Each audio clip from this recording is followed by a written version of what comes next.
चलिए जी 22 क्वेश्चन के अंदर रिसीट एंड पेमेंट अकाउंट बनाना था plus statement of income and expenditure बनाना। आज बेसिक क्वेश्चन करेंगे और इस कल से इसके 5 पेपर हम स्टार्ट कर देंगे। तो क्वेश्चन में देखिए जरा, आपके पास बिल्डिंग का अकाउंट बनाया हुआ और नीचे बताया भी हुआ है कि बिल्डिंग की जो डेप्रिसिएशन का रेट है वो 2% है या 5% है, 5% है। तो आपने बिल्डिंग का लेजर बनाया। ये एक डिफरेंट टाइप का सवाल था पेपर में अपने दौर का, जिसमें 60240000 ब्रॉड ऑन है और 6438150 कैरिड ऑन, और पूरे सवाल के अंदर कोई इंफॉर्मेशन नहीं बताई हुई। तो यहां पर कॉमन सेंस, कैसे कॉमन सेंस लानी है कि ये हमें पता है कि ये जो अमाउंट है ना ब्रॉड ऑन, इसके अंदर एडिशन नहीं है। अगर एडिशन अलग से बताया होता तो फिर हम ब्रॉड ऑन की डेप्रिसिएशन प्लस एडिशन की डेप्शन ले लेते, लेकिन अब प्रॉब्लम ये है ना ब्रॉड ऑन के बारे में बताया हुआ है ना डिस्पोजल के बारे में बताया। तो हम ये अज्यूम कर रहे हैं कि क्योंकि एसेट की वैल्यू पहले से बढ़ गई है तो इसका बात कंफर्म है कि एसेट बढ़े हैं। अगर डेट ना बताई हो तो ऐसा समझा जाता है जैसे साल के शुरू में बढ़े। तो मतलब ये जो अमाउंट आई है अगर बुक वैल्यू पे लेजर बनाओ तो ये नेट ऑफ डेप्रिसिएशन होगी। ऐसा होगा ना, यहां पर ब्रॉड ऑन होगा, यहां पर एडिशन हुआ होगा, यहां डेप्रिसिएशन, फिर ये अमाउंट आई। मतलब ये जो अमाउंट हमें गिवन है ये नेट ऑफ डेप्रिसिएशन है क्योंकि ये बुक वैल्यू है। कितने फीसद ये अमाउंट है, और अगर हम 5 से मल्टीप्लाई करेंगे हमारे पास इस साल की, इस तरह का सवाल हमने आई-16 में भी किया हुआ है जब कैरिड ऑन से रिवर्स जाना होता है। तो हमारे पास डेप्रिसिएशन कितनी आ गई बताएं जरा, आपने की होगी 338885। अब और कोई इंफॉर्मेशन नहीं है तो हम इसको क्लोज करेंगे। जो इस साइड पर अमाउंट आएगी इसका मतलब है वो कैश क्रेडिट है, बिल्डिंग डेबिट है। कितनी अमाउंट, 753। बिल्कुल ऐसे आपने बिल्डिंग का लेजर बनाना है। फर्नीचर के बारे में देखें तो वैल्यू कम हो रही है, हो सकता है फर्नीचर खरीदा ही ना हो सकता है कम वैल्यू का खरीदा हो। तो जनाब बताएं कोई फर्नीचर खरीदा है, फर्नीचर की कोई परचेज, लेकिन डेप्रिसिएशन तो आई होगी ना। कितनी डेप्रिसिएशन है इसकी, कितना 301। तो बताएं बुक्स की डेप्रिसिएशन कितनी फाइंड की आपने, 1385, और इसकी कैश भी है 55। इसका कैश भी निकला है, कैश मतलब addition of books 256। Shop equipment की डेप्रिसिएशन कितनी आई है, 3980000, और इसका कैश 186। ये सारा तीनों 1 2 3 4 इनका स्ट्रक्चर सेम। उसके बाद उसने बताया इन्वेस्टमेंट। इन्वेस्टमेंट हमारा ब्रॉड ऑन है ही नहीं, सिर्फ कैरिड ऑन है। इसका मतलब ये हुआ कि ये हमारा कैश है, पूरे का पूरा कैश क्रेडिट हो रहा है। ये बात समझ भी लगी है, ये सिर्फ रट्टा लगाना है ना। आगे चलते हैं।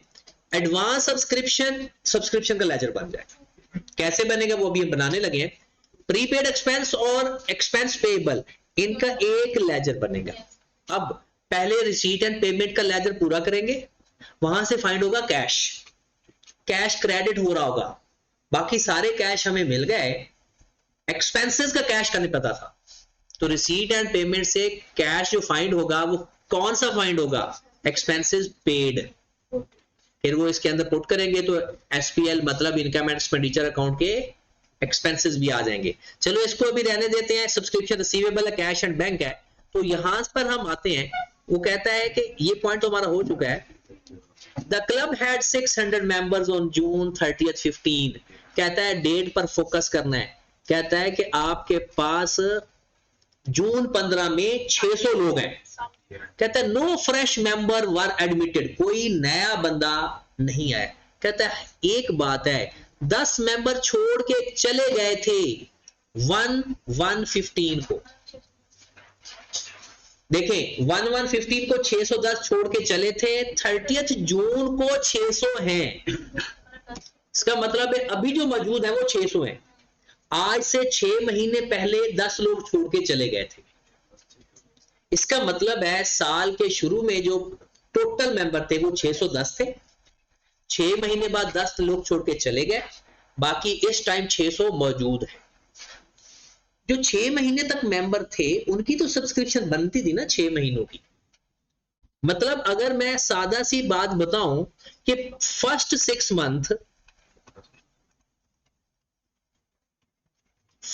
मंथ कितने लोग थे?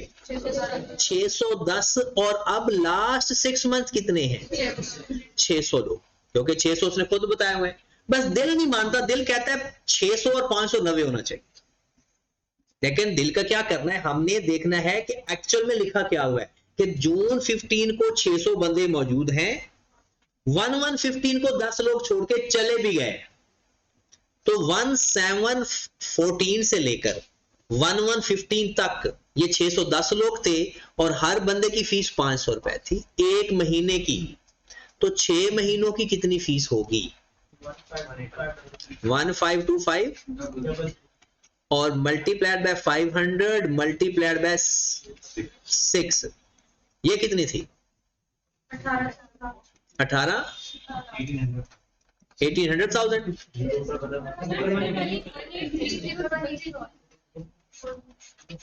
वन 1830। अब ये टोटल सब्सक्रिप्शन जो है, ये टोटल सब्सक्रिप्शन रिसीव किया है या इतनी बनती है? इतने मेंबर हैं तो इतने, चाहे वो दे या ना दे, एडवांस दे दे, बनती इतनी है। तो जब आप लोग सब्सक्रिप्शन का लेजर बनाओगे तो आपने लिखना है ब्रॉड ऑन एडवांस कितना है? सब्सक्रिप्शन एडवांस का ब्रॉड ऑन 80,000, 86,000। कैरिड ऑन कितने? 92,000। और इनकम एंड एक्सपेंडिचर कितना है? 36। सब्सक्रिप्शन रिसीवेबल कितना है? 326। कैरी डाउन कितना है इसका? 35700। अब हमारे पास आ जाएगा cash receive, that is the balancing figure. कितना? 3605। समझ लग गई? ये हमारी इनकम है, ये हमारा कैश डेबिट है। अब जहां जहां आपका कैश डेबिट या क्रेडिट हो रहा है उसको जाकर रिसीट एंड पेमेंट। कैश आया तो रिसीट, पे हुआ तो पेमेंट। तो आपने कैश बुक नहीं लिखना, पहला पार्ट ये पेपर में बहुत काम आता होता है। देखिए ये बिल्कुल डिफरेंट नेचर का सवाल है, लेकिन जिस दिन आता है फिर इसका रिजल्ट भी वैसे ही होता है जैसे 4%, 5%। रिसीट्स एंड पेमेंट अकाउंट पहले लिख लो। रिसीट्स टी फॉर्म में भी बना सकते हो और स्टेटमेंट फॉर्म में बना सकते हो। ब्रॉड ऑन कितना है? 1204,800। इसमें से एडिशन कितने हुए? सब्सक्रिप्शन से कैश आया 3605,000। कोई और भी कैश आया है? खत्म। टोटल कितना रिसीट हो गया?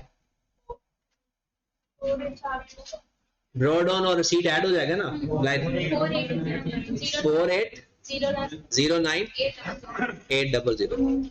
फिर आ जाएगा पेमेंट्स। वो ये डेबिट क्रेडिट लिखना है आपने, अकाउंट फॉर्म में लिख दें या टी फॉर्म, आपकी अपनी मर्जी है। सबसे पहले पेमेंट्स कौन सी हुई थी? बिल्डिंग खरीदी 753,000। फिर आपने बुक्स खरीदी कितने की? वर्किंग का रेफरेंस भी देना है। 256,000। फिर स्पोर्ट्स इक्विपमेंट भी खरीदा कितने का? 1868 फिर इन्वेस्टमेंट परचेज की 436 और क्या खरीदा है। उसके बाद आपका कैरीड ऑन भी गिवन है, क्वेश्चन के अंदर कैरीड ऑन बताया हुआ है, ये देख ले, ये आपका कैरीड ऑन है 158 जो अगर ये बराबर एग्जैक्ट यही कैरीड ऑन आ जाए तो ठीक है, अगर नहीं आ रहा तो इसका मतलब है एक्सपेंसेस पे किए हैं। कितने एक्सपेंस पे किए? 1591 इतने के हमने एक्सपेंसेस पे किए। आप इसको कुछ इस तरह से भी लिख सकते थे कि इधर सारी रिसीट्स, इधर सारी पेमेंट्स, यहां पर फिर कैरीड ऑन आ जाना था आपका, जो डिफरेंस आना था वो एक्सपेंसेस के नाम से आ जाता। ठीक होगी बात। अब उसने कहा जी इनकम एंड एक्सपेंडिचर का लेजर बनाकर दे दो, तो आपके पास अब इनकम कौन कौन सी है? सबसे बड़ी इनकम, अब वो कैश वाली नहीं लिखनी, इनकम लिखनी है। वो कितनी थी? 36। और कोई इनकम है? फिर हमने लिखना है एक्सपेंडिचर, डेप्रिसिएशन सबकी प्लस करके लिख दो या अलग अलग करके लिख दो? प्लस करके बता दो कितनी है? 1177 4. फिर उसके बाद एक्सपेंसेस की तो लिस्ट है ना, कितने एक्सपेंस पे किए हैं अभी जो फाइंड किए हैं? 158,200। और कोई एक्सपेंस है? लेजर, माजरत, वो तो पेड है, ये तो अभी पेड फाइंड किए हैं। प्रीपेड का ब्रॉड ऑन कितना है? प्रीपेड का ब्रॉड ऑन 122 और कैरीड ऑन 176 और हमारे पास एडवांस का सॉरी एक्रूड का ब्रॉड ऑन कितना है? 186,900। तो ये तो पता है ना, 186,900 और कैरीड ऑन 207 कैश। ये एक्सपेंस नहीं था, ये कैश था। और कहता कैश इधर आता होता है 1558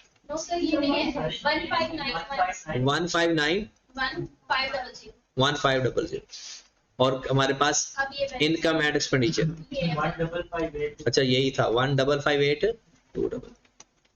तो ये अमाउंट आ गई 1558,200। और कोई खर्चा है?